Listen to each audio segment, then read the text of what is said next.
Hello, my Pakistani American friends. I promise, if I win, I will try my best to get Imran Khan out of jail as soon as possible. He is my friend. I love him. I will support him to take over the government again and rock, and we will work together to make our ties stronger. Imran Khan Zindabad. Donald Trump ने दोबारा सदर बनने के बाद इमरान खान साहब को jail से रिहा कराने का ऐलान कर दिया है। इसके अलावा पाकिस्तान में बसंत पर पाबंदी होनी चाहिए या नहीं, आपका क्या ख्याल है? कराची में डाकू राज है, डाकू लूटते भी हैं और उसके बाद गोली मार देते हैं। तो एमकेएम पाकिस्तान ने इस हवाले से एक्शन लेने का सोच लिया है। इन 3 पॉइंट्स पे व्लॉग में बात करेंगे। जी अस्सलाम वालेकुम, मेरा नाम खुर्रम फहद है। सबसे पहले बात करते हैं सदर ट्रंप के बयान की, जो कि एक्स सदर हैं और दोबारा सदारत के लिए अमेरिका के इस साल जो इंतखाबात हो रहे हैं, मजबूत तरीन उम्मीदवार हैं। तो ट्रंप का एक वीडियो वायरल हुआ है मार्केट में, जिसमें सदर ट्रंप कह रहे हैं कि वो इमरान खान को बहुत पसंद करते हैं और अगर वो दोबारा सदर बन गए तो वो खान साहब को जेल से रिहाई दिलाएंगे और उनके साथ काम करेंगे खुशी खुशी। तो इसमें कितनी सच्चाई है, कितना फसाना है? क्या वाकई ट्रंप खान साहब से इतनी मोहब्बत करते हैं? देखिए, खान साहब से मोहब्बत तो पाकिस्तान के अवाम करती है, इसके अलावा दुनिया भर में उनके दोस्त हैं, उनके फैन हैं, उनका एक सर्कल है। तो वो पाकिस्तान की सबसे फेमस सेलिब्रिटी हैं, ऐसा कहा जाए तो ठीक होगा। लेकिन जो ट्रंप का जो बयान है वो असली नहीं है, वो जाली है। हम उसको कह सकते हैं कि आर्टिफिशियल इंटेलिजेंस से तैयार करदा वीडियो है, जिसमें ट्रंप दिखाई दे रहे हैं, लेकिन ये एक फेक वीडियो है और ट्रंप ने ऐसा नहीं कहा है। हाँ, ट्रंप जब सदर थे तो इमरान खान ने वहां पे दौरा किया था और उस वक्त हमने देखा था कि पीटीआई वाले बहुत खुश थे इमरान खान साहब के दौरे अमेरिका के बाद।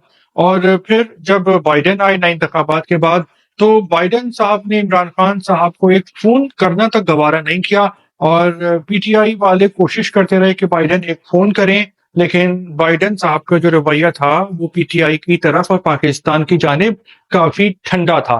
तो वही बात यह है कि अगर ट्रंप आ भी गए तो ट्रंप और खान साहब के मिजाज में बहुत सारी बातें जो हैं वो मुश्तरक हैं, एक जैसी हैं। लेकिन जो सियासतदान होते हैं वो सबसे पहले अपना फायदा देखते हैं और उसके बाद अपने मुल्क का देखते हैं, यानी कौमी मफाद और जाती मफाद सबके लिए अहम होता है। तो अगर ट्रंप की पॉलिसी में हुआ खान साहब के हवाले से और पीटीआई के हवाले से कोई प्लान, तो फिर यह है कि उसके बाद देखा जाएगा। लेकिन अभी कोई बात हतमी तौर पर कहना बहुत दूर की बात है। अभी पहले सदर बनने दें ट्रंप को, जीतने दें उनको, क्योंकि अमेरिका में सदारती इंतखाब जीतना इतना आसान नहीं होता। देखा जाए तो ट्रंप को सारे वो हथकंडे आते हैं, हरबे आते हैं, जमाना है टेक्नोलॉजी का। और ट्रंप जब पहली बार सदर बने थे तो उन्होंने सोशल मीडिया का जबरदस्त इस्तेमाल किया था, बेहतरीन इस्तेमाल किया था और हारते हारते जीत गए थे। जो एक सबसे बड़ी बात कॉमन है सदर ट्रंप में, एक्स सदर ट्रंप में और हमारे एक्स वजीर आजम इमरान खान साहब में, वो ये है कि दोनों किस्मत के धनी हैं, दोनों फेमस भी हैं, दोनों के पास दौलत भी है और दोनों ने जिंदगी मजे से भी गुजारी है और दोनों के चाहने वाले भी बहुत हैं और दोनों की कल्ट फॉलोइंग है।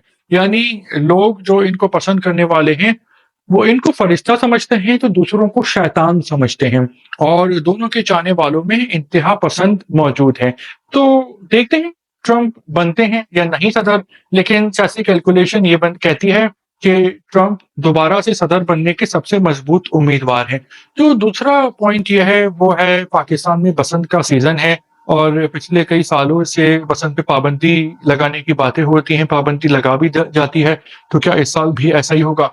देखें, अगर तारीख में जाएं तो बसंत कोई हालिया त्योहार नहीं है पंजाब का, पाकिस्तान का। मौसम बहार के मौके पे बसंत पंजाब में सदियों पहले से मनाई जा रही है और पहले उस पर कोई खून खराबा नहीं होता था। जब से धाती डोर का इस्तेमाल करना शुरू किया है तो उसके बाद लोगों के गले कटने लगे हैं। तो देखें, कल्चरल एक्टिविटीज जो होती हैं वो होनी चाहिए और उसमें जो लोग धाती डोर इस्तेमाल करके लोगों की जानें ले रहे हैं तो उनको पकड़ना चाहिए, उनको खौफनाक सजा देनी चाहिए, बिल्कुल। लेकिन अगर उसमें धाती डोर ना हो तो बसंत तो एक बहुत ही प्यारा एक फेस्टिवल है पंजाब में लाहौर के अलावा कराची में भी जो है वो बसंत मनाई जाती है और पतंगबाजी बहुत होती थी। जो कराची में 80s और 90s के दौर के जो बच्चे हैं, जो 80s और 90s में पैदा हुए, 70s में, तो उस ज़माने में कराची में बहुत पतंगबाजी होती थी और कोई गले नहीं करते थे क्योंकि यहाँ पे धाती डोर का इस्तेमाल नहीं होता था। और ये उस ज़माने की एंटरटेनमेंट का एक बहुत ही अहम इवेंट होता था पतंगबाजी और गली मोहल्लों में क्रिकेट, जो अब मोबाइल फ़ोन और टेक्नोलॉजी आने के बाद कराची में भी काफ़ी कम हो गया है।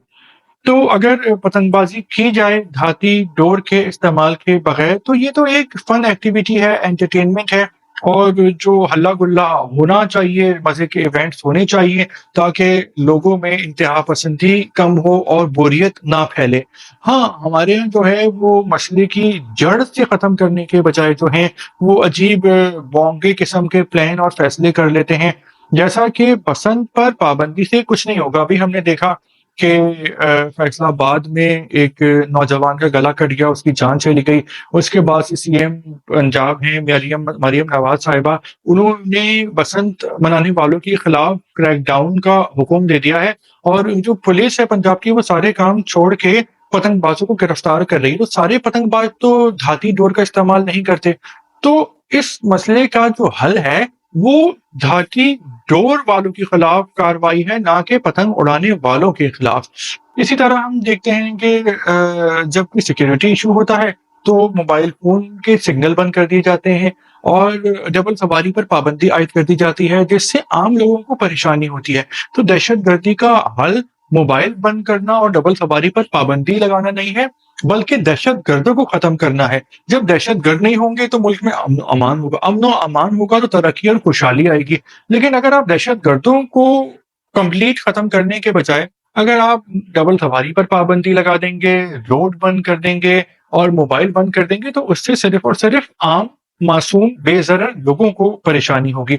तो पाकिस्तान में जो है वो आवे का आवा ही बिगड़ा हुआ है, उल्टी गंगा बह रही है और मसलों को खत्म करने, हल ढूंढने के बजाय जो है वो दिखावे की नमूद नुमाइश के काम किए जाते हैं अपनी वाहवाह करवाने के लिए, और वो लॉन्ग टर्म प्लानिंग के हवाले से जो है वो बहुत ही नुकसानदेह और खतरनाक साबित होते हैं। तीसरा पॉइंट है एमकेएम पाकिस्तान के हवाले से, कराची में पिछले 3 महीनों में 45 लोगों को जान से मार दिया गया है चोरी डकैती की कोशिश के दौरान के छीना झपटी की जाती है और इस दौरान या तो कोई अगर एहतजाज करता है तो उसको मार दिया जाता है, या फिर जो चोर डकैत होते हैं वो मुख्तलिफ नशे करके वारदातों पे निकलते हैं और वो नशे में मार देते हैं उनको, जो है वो बिल्कुल रहम नहीं आता, और या तो वो मुज़ाहिमत करने वालों को मारते हैं या नशे में धुत हो के बिला वजह भी लोगों को लूटने के बाद मार के चले जाते हैं। तो इस हवाले से एमकेएम पाकिस्तान की तरफ से बयान आया है। फारूक सत्तार साहब बहुत गरजे बरसे हैं और उन्होंने कहा है कि सिंध हुकूमत को कि फौरी इस पे एक्शन लिया जाए, प्लानिंग की जाए, और अगर ऐसा नहीं होता तो एमकेएम पाकिस्तान वाले रोडों पे आ जाएंगे और आवाम भी आ जाएंगे रोडों पे और इंकलाब आ जाएगा। तो देखिए, एक्शन तो बिल्कुल लेना चाहिए सिंध हुकूमत को, लेकिन एमकेएम पाकिस्तान से गुजारिश ये है कि आपको यहाँ से 17 सीटें मिल गई हैं, चाहे जिस तरीके से भी मिली हो, तो अब सिर्फ बातों से काम नहीं चलेगा, दबंग बयानात से काम नहीं चलेगा। बयानबाजी के अलावा आपको अमली तौर पे भी परफॉर्मेंस देनी होगी और आपको अमली तौर पे अब काम करके दिखाना होगा, चाहे वो आप प्रेशर दें जिस तरह भी वफाकी हुकूमत को, सिंध हुकूमत को, चाहे आप इस्टेब्लिशमेंट से गुजारिश करें और जो भी आप तरीका इस्तेमाल करें, कुछ भी आप करें, लेकिन अगर आप किसी तरह कराची का अमन और अमान बेहतर करने में कामयाब हो जाते हैं, तभी आप आवाम का दिल जीत सकते हैं और आवाम खुश हो सकती है। क्योंकि जिस तरह 17 सीटें आपको मिली हैं तो वो कंट्रोवर्शियल हैं। तो अगर ऐसा आप लोग कुछ अमली तौर पे, सिर्फ बयानबाजी नहीं, अमली परफॉर्मेंस, खिदमत करते अगर आप नजर आए, तो अगले इलेक्शन में आपको वोट मिलने के चांस हैं, वरना तो बहुत मुश्किल हो जाएगी। क्योंकि अब जो टेक्नोलॉजी का जमाना है और आवाम जान गए हैं कि मैनिफेस्टो एक अलग होता है, मंशूर एक अलग होता है, बड़ी बड़ी बातें करना एक अलग बात होती है जो हर कोई कर सकता है पाकिस्तान में, लेकिन असल बात होती है खिदमत, परफॉर्मेंस, आपका पास्ट। और अब जो है वो लोगों के जहन बदल रहे हैं, तब्दीली आ रही है और हमने देखा कि एस्टेब्लिशमेंट की मुखालिफत के बावजूद لوگوں نے عمران خان صاحب کو ووٹ دیا تو لوگ جو ہیں لوگوں کے مائنڈ سیٹ چینج ہو رہے ہیں اور اب آپ کو لوگوں کا دل جیتنے کے لیے اور اگلے الیکشن میں ووٹ حاصل کرنے کے لیے ایم کیو ایم پاکستان کو قائم رکھنے کے لیے سندھ میں آپ کو پرفارمنس دینا ہوگی چاہے آپ کو کچھ بھی کرنا پڑے. تو ویلاگ آپ کو کیسا لگا؟ آپ کے کیا کامنٹس ہیں؟ آپ ویلاگ کو لائک کرتے ہیں، ویلاگ کو سبسکرائب بھی کریں. شکریہ آپ کا.